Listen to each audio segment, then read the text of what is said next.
গরু সব কেনা হয়ে গেছে, বিক্রি হয়ে গেছে। বিক্রির পর এভাবে কিন্তু বাঁধে রাখা হয় টিন শেডের নিচে। অবশ্য অনেক গরু অনেক দুষ্টুমি করে, অনেক রিক্সের ভেতরে অবশ্য আমার ব্যাপারী ভাইগুলো গরু বেচা কেনা করে।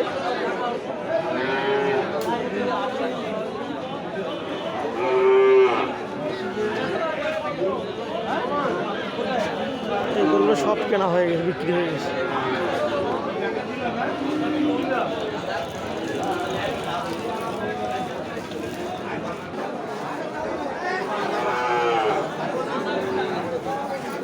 এখান থেকে বাংলাদেশের বিভিন্ন প্রান্তে গরুগুলো চলে যায়, ট্রাকে লোড হয়, টেম্পুতে লোড হয়, পিক আপে লোড হওয়ার পর বিভিন্ন প্রান্তে অবশ্য চলে যায়।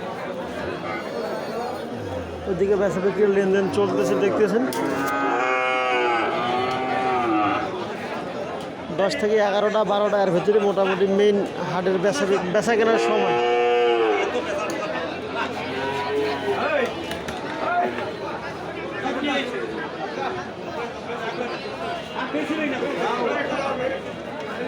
যদি আপনাদের কোনো প্রচারিত করতে চান তারা অবশ্য যোগাযোগ করতে পারেন আমাদের কমেন্ট বক্সে।